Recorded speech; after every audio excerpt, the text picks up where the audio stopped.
नमस्कार, मी गणेश जाधव. जालना बातमीपत्रात आपल्या सगळ्यांचं स्वागत. या बातमीपत्राचे प्रायोजक आहेत संजीवनी मल्टी स्पेशालिटी हॉस्पिटल. आपल्या आरोग्याची संजीवनी. The skill to heal, the spirit to care. Gyan Sanjivani foundation school. शैक्षणिक वर्ष 2026-27 साठी प्रवेश सुरू. राज्याच्या अन्न आणि औषध प्रशासन आयुक्त पदाची सूत्र IAS अधिकारी तुकाराम मुंढे यांनी 25 मे रोजी हाती घेतली. त्यानंतर राज्यभरात कारवायांचा धडाका सुरू केला. त्यांच्या जालना येथील कार्यालयानं मागील 15 दिवसात विविध ठिकाणी छापेमारी करून तब्बल 19 लाख रुपयाचा मुद्देमाल जप्त केला. या प्रकरणातील संशयित अन्नपदार्थांचे नमुने सील करण्यात आले असून ते तपासणीसाठी प्रयोगशाळेकडे पाठवण्यात आले. या कारवायाचा आढावा घेतलाय आमचे प्रतिनिधी साहिल पाटील यांनी. पाहूयात. आपल्या शिस्तप्रिय स्वभावामुळे राज्यभरात परिचित असलेले IAS तुकाराम मुंढे यांनी 25 मे रोजी अन्न व औषध प्रशासनाच्या आयुक्त पदाचा पदभार स्वीकारला आणि त्यानंतर राज्यभरात तुकाराम मुंढे यांच्या आदेशानं त्यांच्या नेतृत्वात भेसळ करणाऱ्या लोकांविरोधात मोठमोठ्या कारवाया करण्यात आल्या. त्यामध्ये दुग्धजन्य पदार्थ असतील, काही औषधी असतील, यामध्ये मोठ्या प्रमाणात कारवाया करण्यात आल्यात आणि आता राज्यभरात IAS अधिकारी तुकाराम मुंढे आणि त्यांचा विभाग अन्न व औषध प्रशासन विभाग यांची जोरदार चर्चा आहे. सध्या मी जालना शहरातील अन्न व औषध प्रशासन विभागाच्या कार्यालयात आहेत आणि आपण पाहू शकता या ठिकाणी या कार्यालयात कार्यरत असलेले कर्मचारी जे काही जिल्हाभरात धाडी टाकून छापेमारी करून भेसळयुक्त पदार्थ आहेत किंवा जिथं संशय आहे, ज्यांच्या तक्रारी आहेत, अशा भेसळयुक्त पदार्थांचे नमुने हे पॅक करणं सुरू आहे आणि हे नमुने आता लॅबला पाठवण्यात येत आहेत. 25 मे ते 11 जूनच्या दरम्यान जालना येथील अन्न व औषध प्रशासन विभागानं आंबे असतील, दूध असेल, लस्सी, दुग्धजन्य खाद्यपदार्थ असेल, खाद्यतेल असेल किंवा तूप असेल, यासारखे विविध पदार्थ जप्त केलेत. यासह जे की मेडिकल स्टोअरवर आणि इतर ठिकाणी उपलब्ध असणारे एनर्जी ड्रिंक देखील आहेत, ज्यामध्ये इलेक्ट्रॉल सारखे औषध आहेत, ज्यामध्ये इलेक्ट्रोलाइटचे जे काही लेबल दोष आहेत असे देखील काही जप्त करण्यात आले. यासह खाद्यतेलाचा एक मोठा साठा म्हणजेच 638 किलोग्रॅम इतकं खाद्यतेल, जे सोया रिफाईंड तेल म्हणून ओळखलं जातं आणि ते खुल्या स्वरूपात बाजारात विक्रीसाठी असतं, असं तेल मोठ्या स्वरूपात जप्त केले. याच्यासह राज्यभरात प्रतिबंधित असलेले खाद्यपदार्थ म्हणजे पान मसाला असेल, गुटखा असेल, यासारखे देखील सुमारे 4 लाख रुपयांचे खाद्यपदार्थ जप्त करण्यात आले. आतापर्यंत अन्न व औषध प्रशासन विभागानं 25 मे ते 11 जूनच्या दरम्यान वेगवेगळ्या कारवायात तब्बल 19 लाख रुपयांचा मुद्देमाल जप्त केला आहे आणि त्याच मुद्देमालातील सॅम्पल आता या इथं ठेवण्यात आलेले आहेत आणि तेच सॅम्पल इथं पॅक करून आता लॅबला पाठवण्याचं काम सुरू आहे.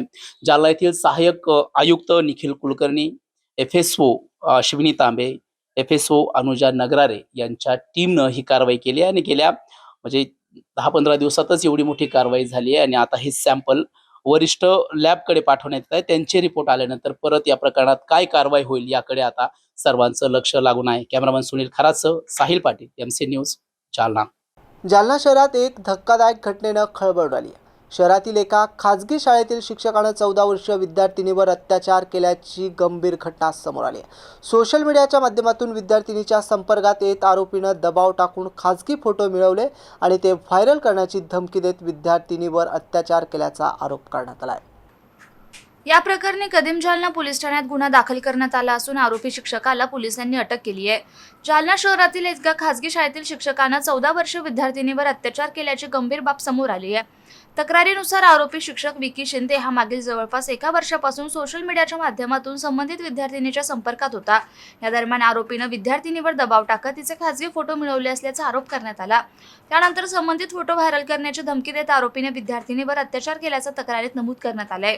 हा प्रकार उघडकीस आल्यानंतर परिसरात एकच खळबळ उडाली असून पालकांमध्ये संतापाचं वातावरण निर्माण झालंय.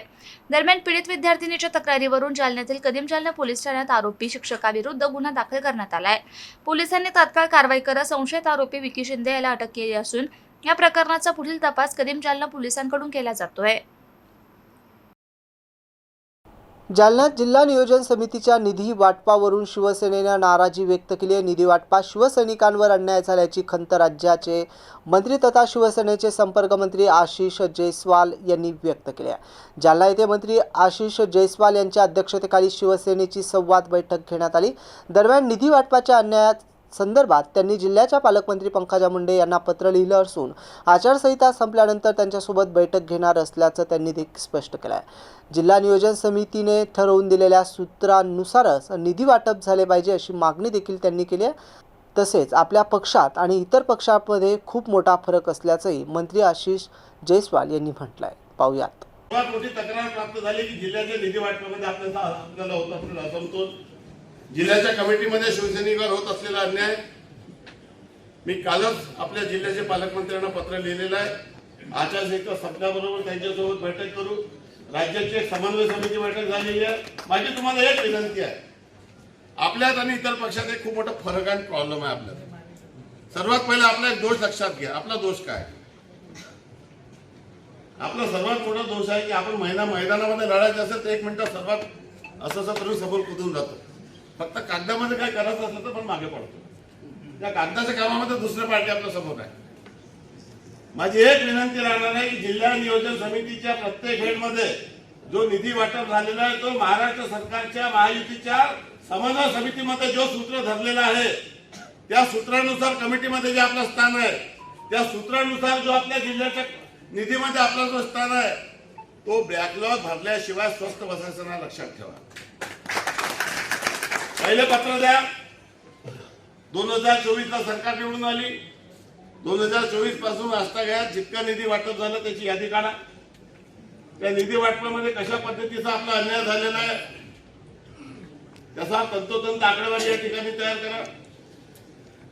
आमच्यासोबत आमचे नागपूरचे 15 वर्ष म्हणजे ते नेहमी सांगतात, आमचे राजू हरणे आमचे जिल्हा प्रमुख आहे। पहिले शाखा प्रमुख, नंतर तालुका प्रमुख, नंतर उपजिल्हा प्रमुख, नंतर 15-20 वर्ष जिल्हा प्रमुख राहिलेले। म्हणजे ते नेहमी सांगतात मी पटवारीचा कलेक्टर झालो। 4 ला दुसऱ्यांदा झालो, 2009 ला तिसऱ्यांदा झालो, 2014 ला मी येऊ शकलो नाही, पण 19 ला परत अपक्ष निवडून आलो चौथ्यांदा, आणि 2024च्या निवडणुकीत 5व्यांदा मी देखील निवडून आलो। आणि त्यामुळे विधानसभेमध्ये पार्टी वाढवेल, दुसरा वाढून राहिला, तो वाढून राहिला, तो वाढून राहिला, मग आपण काय करून राहिलो? दुसऱ्याला थांबवणं आपल्या हातात नाहीये, आपली गती वाढवणं आपल्या हातात आहे, लक्षात ठेवा। आणि मी आपल्याला सांगतो की शिवसेनेचा एक कार्यकर्ता हा दुसऱ्या पक्षाच्या 10-15 कार्यकर्त्याच्या बरोबरीचा असतो, तिथं मान्य करावंच लागेल। अरे दुपट्टा गळ्यात टाकला, जय भावाने जय शिवाजीला जयघोष केला की त्याला काहीच लागत नाही, तो उपाशी तापाशी कामाला लागून जातो। आव्हान आहे, हा आव्हानाचा युग आहे, हे स्पर्धेचा युग आहे। ते जुना जमाना गेला, इथं आरपारच करावं लागते। आणि जो दंड बैठका घेऊन आपली ताकद वाढवावी लागते, नाही तर समोरच्या पैलवान आपल्याला केव्हा चित करेल काय सांगता येत नाही। मग काय करायचं? अरे तो मला असा करून राहिला, तो मला असा करून राहिला नाही। आपली स्वतःची ताकद अशी निर्माण करा की कोणाची हिंमत होता कामा नये शिवसैनिकाला डिवचण्याची, लक्षात ठेवा। मी आपल्याला एक सांगतो, मला सर्वात मोठी तक्रार प्राप्त झाली की जिल्ह्याच्या निधी वाटपामध्ये आपल्याला होत असलेला असमतोल, जिल्ह्याच्या कमिटीमध्ये शिवसैनिकांवर होत असलेला अन्याय। मी कालच आपल्या जिल्ह्याचे पालकमंत्र्यांना पत्र लिहिलेलं आहे। आचारसंहिता संपल्याबरोबर त्यांच्यासोबत बैठक करू। राज्याची एक समन्वय समिती बैठक झालेली आहे। माझी तुम्हाला एक विनंती आहे, आपल्यात आणि इतर पक्षात एक खूप मोठा फरक आणि प्रॉब्लेम आहे आपल्यात। सर्वात पहिले आपला एक दोष लक्षात घ्या। आपला दोष काय? आपला सर्वात मोठा दोष आहे की आपण मैदानामध्ये लढायचं असेल तर 1 मिनिटात सर्वात असं करून समोर कुदून जातो। फक्त कागदामध्ये काय करायचं असलं तर पण मागे पडतो। त्या कागदाच्या कामामध्ये दुसऱ्या पार्टी आपल्या समोर आहे।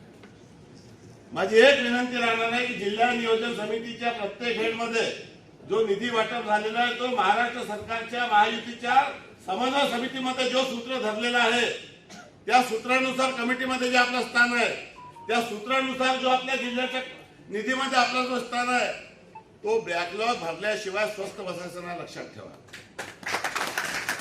पहिले पत्र द्या। 2024 ला सरकार निवडून आली। 2024 पासून आजतागायत जितका निधी वाटप झालं त्याची यादी काढा। त्या निधी वाटपामध्ये कशा पद्धतीचा आपला अन्याय झालेला आहे त्याचा तंतोतंत आकडेवारी या ठिकाणी तयार करा। आमच्यासोबत आमचे नागपूरचे 15 वर्ष म्हणजे ते नेहमी सांगतात, आमचे राजू हरणे हे आमचे जिल्हा प्रमुख आहे. पहिले शाखा प्रमुख, नंतर तालुका प्रमुख, नंतर उपजिल्हा प्रमुख, नंतर 15-20 वर्ष जिल्हा प्रमुख राहिलेले. म्हणजे ते नेहमी सांगतात मी पटवारीचा कलेक्टर झालो. आम्ही देखील 30-30 वर्ष पक्षाचं काम करून राहिलो. आम्हाला आव्हान नाही का? कुठल्या जिल्ह्यात आव्हान नाही आहे? प्रत्येक जिल्ह्यात आव्हान आहे. पण त्या आव्हानाला फेस करण्याचा सामर्थ्य आपल्या मनगटात तयार करा, आपली ताकद निर्माण करा. शिवसैनिकांच्या समर्थनाशिवाय महाराष्ट्राच्या कुठल्याही विधानसभेत एकही आमदार निवडून येऊ शकत नाही. जोपर्यंत ही ताकद तुम्ही निर्माण करणार नाही तोपर्यंत तुम्हाला कोणी किंमत देणार नाही. तू जे आहे तुझ्या जीवनाचा शिल्पकार आहे, लक्षात ठेवा. आपण आपली ताकद, आपला बीएलओ, आपला बीएलए, आपली शाखा, आपला संघटन, आपले बूथ वाईज आपला मॅनेजमेंट हे तुम्ही ताकदीने तयार करा. तुम्हाला सल्यूट केल्याशिवाय कोणी राजकारण करू शकत नाही, लक्षात ठेवा. आणि हे सर्व करायचं असेल त्यासाठी आपल्याकडे सर्वात मोठी शक्ती आहे की आपल्या मागे एकनाथ शिंदे साहेबांसारखा नेतृत्व या ठिकाणी उभा आहे. आणि हे नेतृत्व आपल्या सोबत आहे ही आपली सर्वात मोठी जमेची बाजू आहे. एक होते शिवसेना प्रमुख बाळासाहेब ठाकरे, त्या तोडीचा नेताच नाही आहे. दुसरा आता आपले एकनाथ शिंदे साहेब. आणि असं नेतृत्व आपल्याला लाभल्यानंतर जर आपण आपल्या पक्षाचं काम योग्य पद्धतीने केलं नाही, करता तुम्ही, मला तर अभिमान आहे. तुम्ही रेडीमेड पहिलेपासून पार्टी तयार करून ठेवली. त्यामुळे मला फक्त फ्रेममध्ये बरोबर बसून सर्वांना कामाला लावायचं आहे. आणि तुम्ही कराल अशी मला अपेक्षा आहे. पण आम्ही चांगलंच काम केलं तुम्ही, परंतु स्पर्धेच्या युगामध्ये एवढं करून आपल्याला चालणार नाही. पक्षाला वेळ द्यावा लागेल, संघटनेला वेळ द्यावा लागेल. आम्ही देखील तुमची बाजू समजून घेतो. जेव्हा माझी विजिटची मीटिंग झाली, मी सांगितलं 8 दिवसाच्या नंतर 27 तारखेला डॉक्टर श्रीकांत शिंदे साहेब आले. मी अर्जुनरावला फोन केलं, त्यांनी सांगितलं की आत्ताच भेटलेल्या कार्यकर्त्याला जास्त त्रास देता कामा नये, म्हणून मी थोडंसं थांबलो. परंतु मला मंगळवारी माननीय एकनाथ शिंदे साहेबांना जालना जिल्ह्याचा रिपोर्ट कार्ड द्यायचा आहे. त्यामुळे मला येणं आवश्यक होतं. जालन्यातून एक अत्यंत संतापजनक बातमी समोर येते. पैशासाठी एका चिमुकल्याला हातपाय बांधून अमानुष मारहाण करण्यात आली. मारहाणीचा व्हिडिओ सोशल मीडियावर व्हायरल झाला. या प्रकरणी चिमुकल्याच्या आईच्या दुसऱ्या पतीविरोधात जालन्यातील जाफराबाद पोलीस ठाण्यात गुन्हा दाखल करण्यात आला. दरम्यान पोलिसांनी या चिमुकल्याची सुटका करून त्यांच्या नातेवाईकांच्या स्वाधीन देखील केलाय. मारहाणीचा घटना ही शिर्डी येथील असल्यानं हा गुन्हा शिर्डी येथे वर्ग करण्यात येणार असल्याची माहिती जालन्याचे पोलीस अधीक्षक तेगबीर सिंह संधू यांनी दिली आहे.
जालना शहरात परवा दिवशी काही सोशल मीडिया ग्रुप्सवर एक व्हिडिओ व्हायरल झाली होती.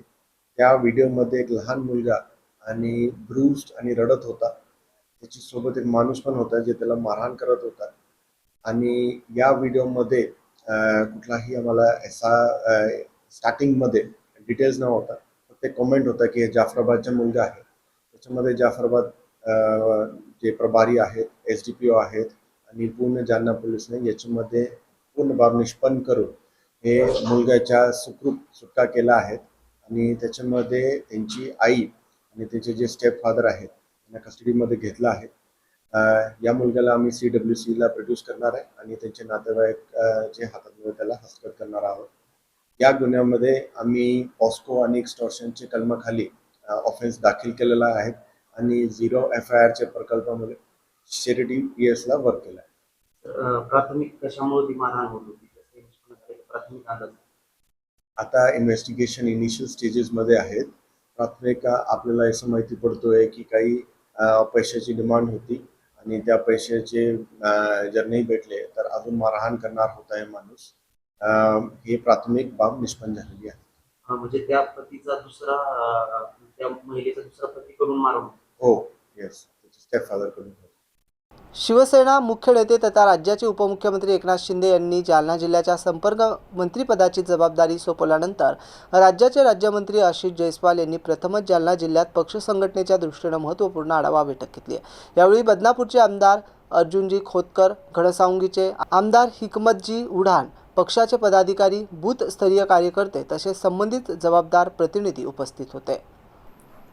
बैठकीत बूथ लेव्हल एजंट नियुक्ती, विशेष सघन पुनरीक्षण मोहीम, मतदार यादी अद्ययावत करण्याची प्रक्रिया, बूथनिहाय संघटनात्मक तयारी आणि आगामी निवडणुकांच्या पार्श्वभूमीवर पक्ष बळकटी करण्याच्या विविध बाबींचा सविस्तर आढावा घेण्यात आला.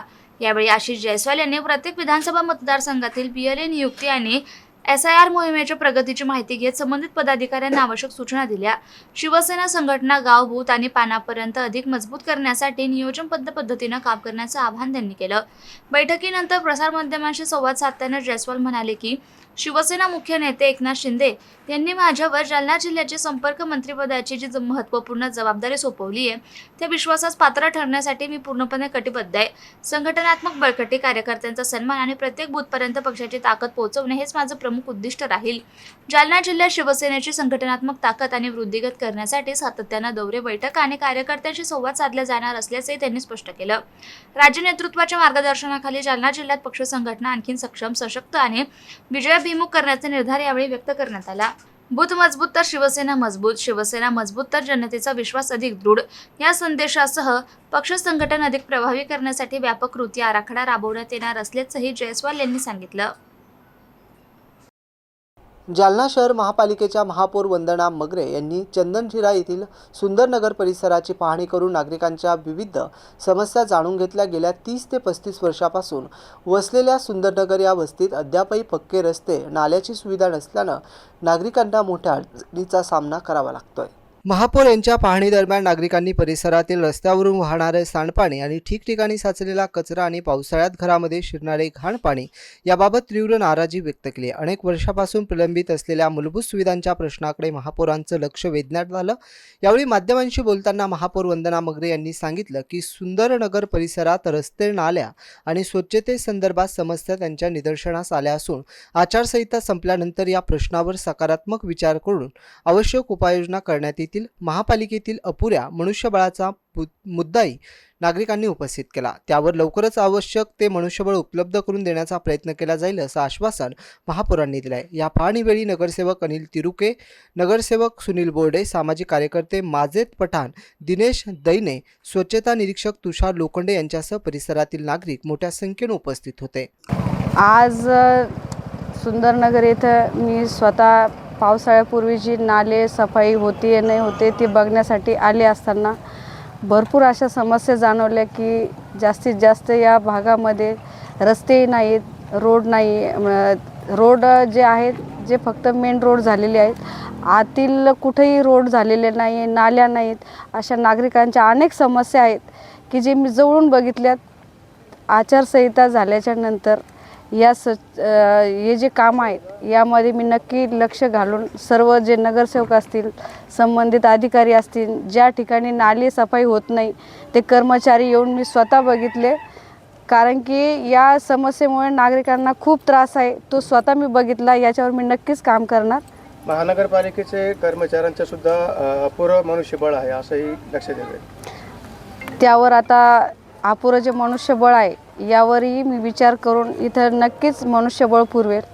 राजूर गणपतीच्या दर्शनाला जात असताना महाविद्यालयातील विद्यार्थिनींच्या स्कूटीला भरधाव हायवाने धडक दिली. या अपघातात स्कूटीवरील एक विद्यार्थिनी जागीच ठार झाली तर इतर दोघी गंभीर जखमी झाल्यात. जालना तालुक्यातल्या गुंडेवाडी शहरात भरधाव वेगात असलेल्या हायवा ट्रक आणि स्कूटीचा भीषण अपघात झाल्याची घटना घडली. या अपघातामध्ये स्कूटीवर असलेल्या 3 तरुणींपैकी एका तरुणीचा जागीच मृत्यू झाल्याची दुर्दैवी घटना घडली तर इतर 2 तरुणी जखमी झाल्याने जालन्याहून राजूर गणपतीच्या दर्शनाला या महाविद्यालयातील तरुणी आपल्या स्कूटीवर निघाल्या होत्या. त्यावेळी गुंडेवाडी शिवारात राजूरच्या दिशेने येणाऱ्या भरधाव वेगात असलेल्या हायवा चालकाचं नियंत्रण सुटलं आणि समोरून आलेल्या स्कूटीला जोरदार धडक बसली. दरम्यान या प्रकरणी चंदनजिरा पोलिसांनी हायवा चालकाला ताब्यात घेतलंय.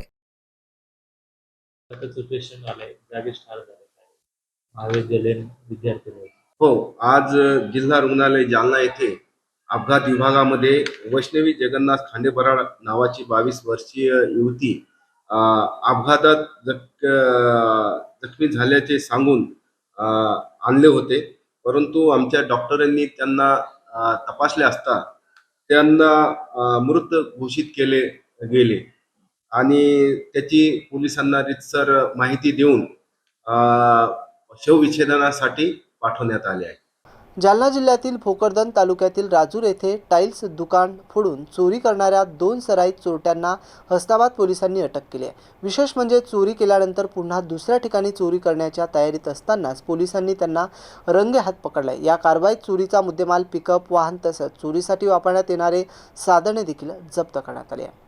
राजूर येथील व्यापारी राजेब अली मोहम्मद पठाण यांच्या टाईल्स दुकानाचं शटर फोडून अज्ञात चोरट्यांनी टाईल्सचे बॉक्स चोरी केले होते. या प्रकरणी राजूर पोलीस चौकीत तक्रार दाखल करण्यात आली होती. त्यानंतर हसनाबाद पोलिसांनी तांत्रिक विश्लेषण, सीसीटीव्ही फुटेज आणि गुप्त माहितीच्या आधारे तपास सुरू केला. तपासादरम्यान तकदीर सिंग स्टुडी सिंग टाक आणि अजय सिंग चंद्रसिंग बावरी या दोघांना दुसऱ्या चोरीच्या प्रयत्नात असताना पकडण्यात आलं. चौकशीत त्यांनी राजूर येथील चोरीची कबुली दिली. पोलिसांनी आरोपींकडून टाईल्सचे 30 बॉक्स, अशोक लेलँड कंपनीचे पिकअप, वाहन क्रमांक MH21 BS 4362, शटर तोडण्यासाठी वापरण्यात येणारा कटर, लोखंडी टॉमी, लोखंडी रॉड आणि इतर साहित्य असा एकूण 2,40,000 रुपयाचा मुद्देमाल जप्त केला आहे. चोरीनंतर पुन्हा चोरीच्या तयारीत असलेल्या 2 आरोपींना अटक करण्यात आली असून 2,40,000 रुपयाचा मुद्देमाल जप्त करण्यात आला, अशी माहिती हसनाबाद पोलीस ठाण्याचे प्रभारी सहाय्यक पोलीस निरीक्षक योगेश उबाळे यांनी दिली. ही कारवाई पोलीस अधीक्षक तेगबीर सिंग संधू, अप्पर पोलीस अधीक्षक विक्रम साळी आणि उपविभागीय पोलीस अधिकारी नितीन कटेकर यांच्या मार्गदर्शनाखाली हसनाबाद पोलीस स्टेशनचे सहाय्यक पोलीस निरीक्षक योगेश उबाळे, पोलीस उपनिरीक्षक अर्चना भोसले, नरहरी खर्डे, दुर्गेश राठोड, अविनाश मांटे, राहुल भगिले आणि धनंजय जगदाळे यांच्या पथकानं केली आहे. याबरोबरचे बातमीपत्र संपलं. पुन्हा भेटूया बातमीपत्राच्या पुढील भागात. तोपर्यंत पाहत राहा MCN न्यूज. नमस्कार.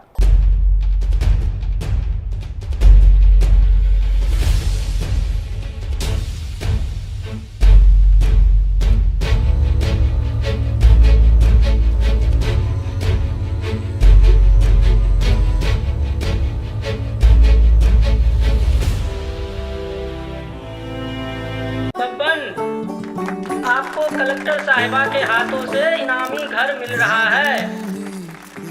आपका घर बहुत सुंदर होगा ना? अरे नहीं बेटा, हम तो बहुत छोटे आदमी हैं। चाचू डोंट वरी, मैं बड़ी होकर आपके लिए और सबके लिए मजबूत और सुंदर घर बना के दूंगी. कालिका सरिया लाना मत भूलना. कालिका TMT सरिया कंक्रीट से करे मजबूत जोड़ और भूकंप, संग, आग से लड़कर घर को दे दीर्घायु.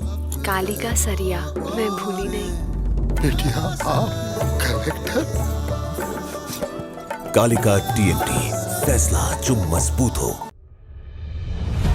संजीवनी मल्टी स्पेशालिटी हॉस्पिटल, ऋषी park, Ambar चौफुली, Jalna.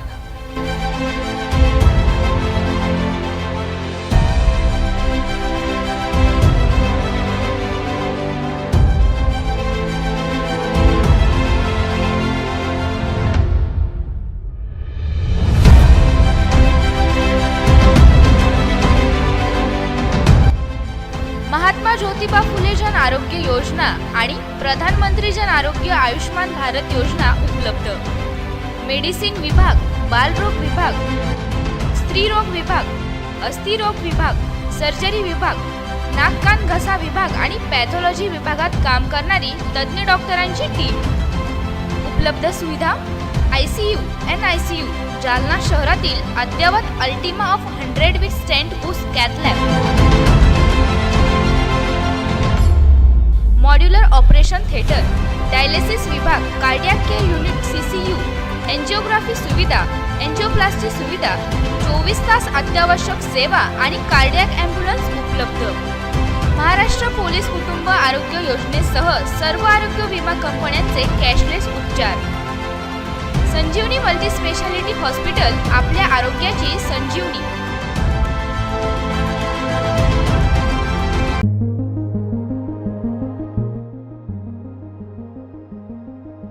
Devgiri English high school Jalna शैक्षणिक वर्ष 2026-27 साठी इयत्ता नर्सरी ते 10वी पर्यंत प्रवेश देणे सुरू आहे.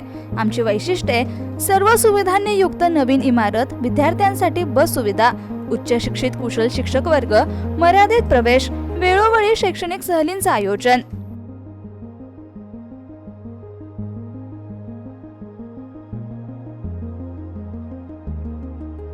देवगिरी इंग्लिश हायस्कूल, गायत्री लॉन्सच्या पाठीमागे, अंबड चौफुली, जालना.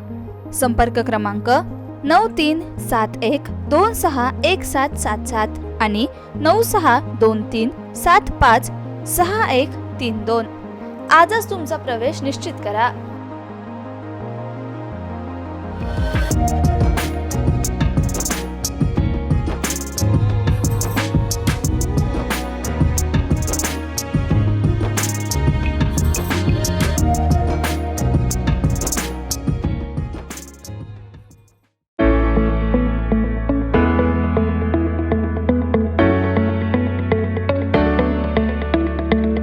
मत्स्योदय शिक्षण संस्था संचलित अंकुशराव टोपे महाविद्यालय, जालना कनिष्ठ आणि वरिष्ठ महाविद्यालय येथे प्रवेश देणे सुरू आहे.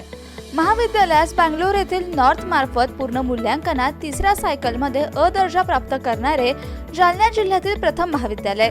तसेच डॉक्टर बाबासाहेब आंबेडकर मराठवाडा विद्यापीठाच्या शैक्षणिक अंकेक्षणात अ दर्जा प्राप्त केला असून आयएसओ प्रमाणे 2026-27 प्रमाणे नॅक ओरिएंटेड निसर्गरम्य वातावरणातील महाविद्यालयात आपला प्रवेश आजच निश्चित करा. कनिष्ठ महाविद्यालयात कला, वाणिज्य, विज्ञान आणि HSC व्हॅकेशनल साठी 11वी आणि 12वी वर्गात प्रवेश देणे सुरू आहे. विज्ञान शाखेसाठी रॉक सायन्स, इलेक्ट्रॉनिक विषयांची विशेष उपलब्धता. 11वी आणि 12वी साठी व्यवसायभूमिक courses, accounting, financial and office management, marketing and detail management, logistic material management यासाठी विशेष प्रवेश देणे सुरू. वरिष्ठ महाविद्यालयात BA, BCom, BSc, BCA या वर्गातून नवीन शैक्षणिक धोरणानुसार प्रवेश देणे सुरू आहे.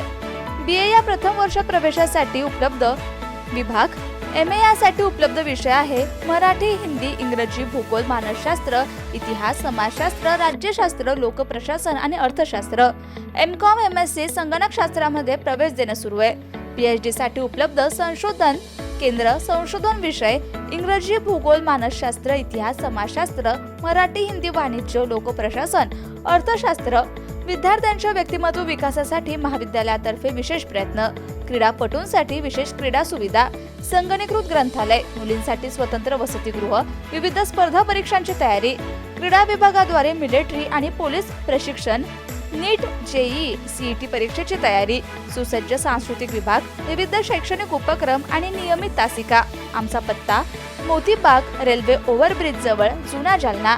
प्रवेश माहितीसाठी संपर्क उपप्राचार्य डॉक्टर संजय पाटील 8275515692, उपप्राचार्य प्राध्यापक पांडुरंग खोजे 942168 8568, प्राचार्य डॉक्टर दादासाहेब गजहंस 878811 9761. अंकुशराव टोपे महाविद्यालय जालना. प्रवेशासाठी आजच संपर्क करा.